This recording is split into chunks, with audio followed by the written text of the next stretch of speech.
निसर्गाच्या सानिध्यात रचलेलं हे खूप सुंदर मंदिर आहे, बघू शकता तुम्ही।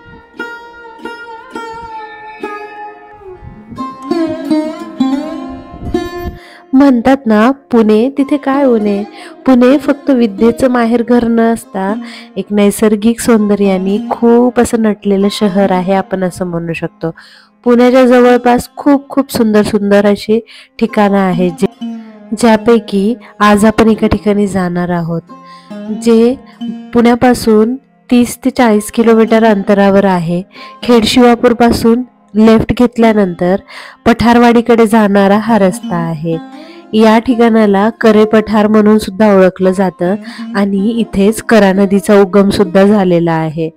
असं मानलं जातं की याच ठिकाणावर ज्यावेळेस वनवास करत होते राम, त्यावेळेस ते आले होते आणि सोबतच ब्रह्मदेवानी सुद्धा या ठिकाणी तपश्चर्या केलेली आहे असं सांगितलं जातं। आणि त्याच वेळेस करा नदीचा उगम झालेला होता, कारण इथे पाण्याची खूप दुर्व्यवस्था होती। त्यावेळेस ब्रह्मदेवाच्या कमंडलूतलं पाणी पडून करा नदीचा उगम झाला असं म्हटलं जातं आणि करेमुळेच या नावाला, या पठाराला करा पठारही असं म्हणतात। जास्त वाहतुकीची वर्दळ नसलेलं, निसर्गात शांत सुंदर एक आध्यात्मिक शांती लाभणारं हे ठिकाण आहे। ज्या कोणाला एक आध्यात्मिक, एक स्वतःमध्येच काहीतरी शोधण्याचा प्रयत्न करतात, एक मानसिक समाधान, शांती लागायची पाहिजे असेल तर त्या अशा ठिकाणी जाऊ शकतात। खूप सुंदर रस्ता आहे। रस्त्यात जात असताना लहान लहान गावं येतात, वळणावळणाचा रस्ता आणि डोंगराळ भाग हा सगळा परिसर आहे।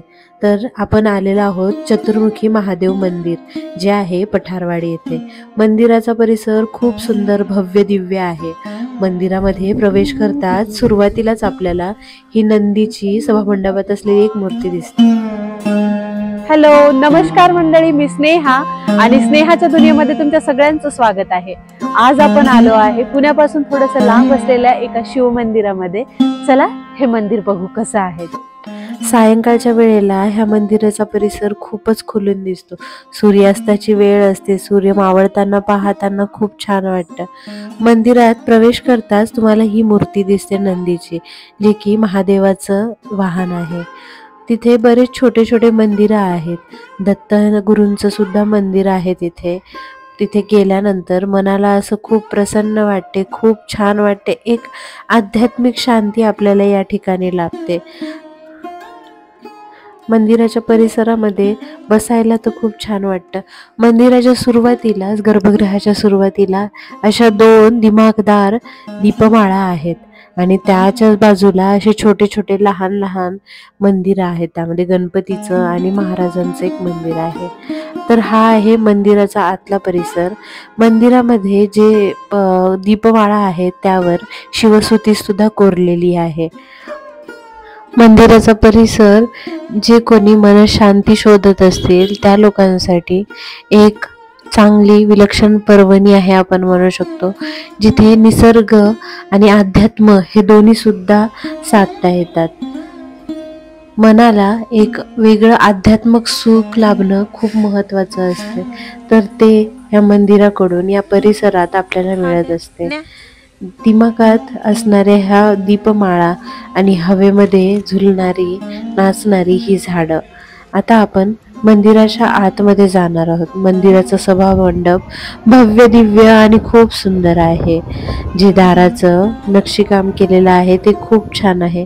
मंदिराच्या आतमध्ये सुद्धा नंदी आहेत, अशी घंटा मोठी बांधलेली आहे।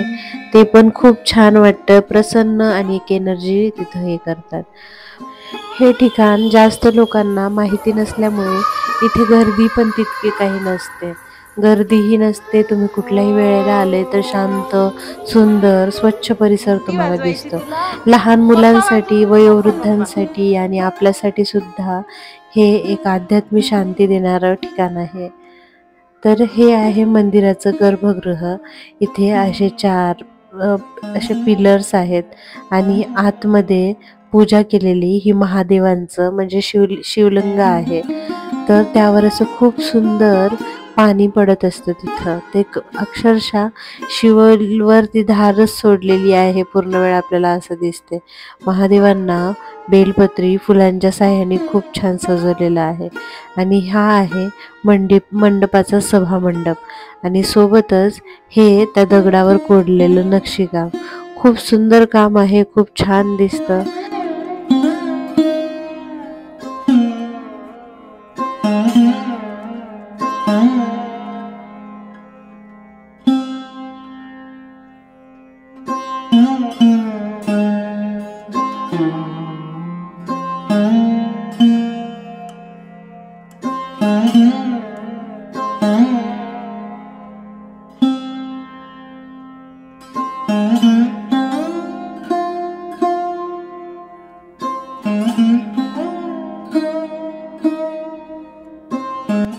मंदिराचा परिसर खूप सुंदर आहे आणि सायंकाळच्या वेळेला जी हवा येत असते त्यामध्ये खूप प्रसन्न वाटते.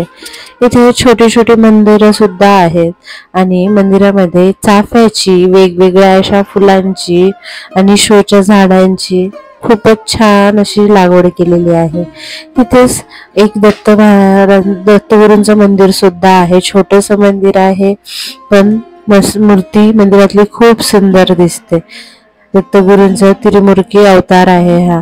आणि मंदिराच्या सुरुवातीलाच हे एक कुंड सुद्धा तिथे आहे ज्यामध्ये पाण्याचे असे झरे आपल्याला स्रोत दिसतात. सायंकाळच्या वेळेला परिसर बघून आणि भाविकांची इथे गर्दी पण व्हायला चालू होते. बट बाकीच्या ठिकाणासारखं हे ठिकाण तितकं लोकांना माहिती नसल्यामुळे इथे जरा शांतता आणि जास्तच असते. मागच्या बाजूला आल्यानंतर मंदिराचा हा कळस, त्यावर वेगवेगळे काढलेले काम आपल्याला दिसतात. मंदिराच्या बॅक साईडला ही अशी महादेवाचं शिवलिंग आहे झाडाखाली. त्याच्यावर सुद्धा तांब्याच्या पात्रामधून पाण्याची धार सुरूच असते.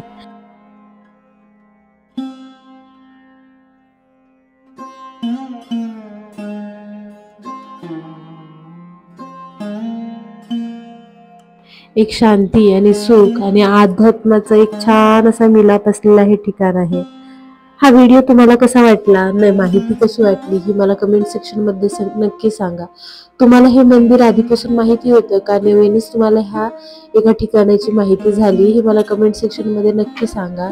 आणि ह्या मंदिराकडे जाण्याचा मार्ग असा, खेडशिवापूर कडून जात असताना लेफ्ट साईडला पठारवाडीकडे हा रस्ता जातो, तिथेच हे मंदिर वसलेलं आहे. करे पठार म्हणून सुद्धा ह्याला ओळखलं जातं. तर मंडळी, व्हिडिओ कसा वाटला नक्की सांगा. चॅनलला सबस्क्राईब तुम्ही केलं नसेल तर करा आणि अशाच आध्यात्मिक जर्नीसाठी मला फॉलो करा. Bye bye.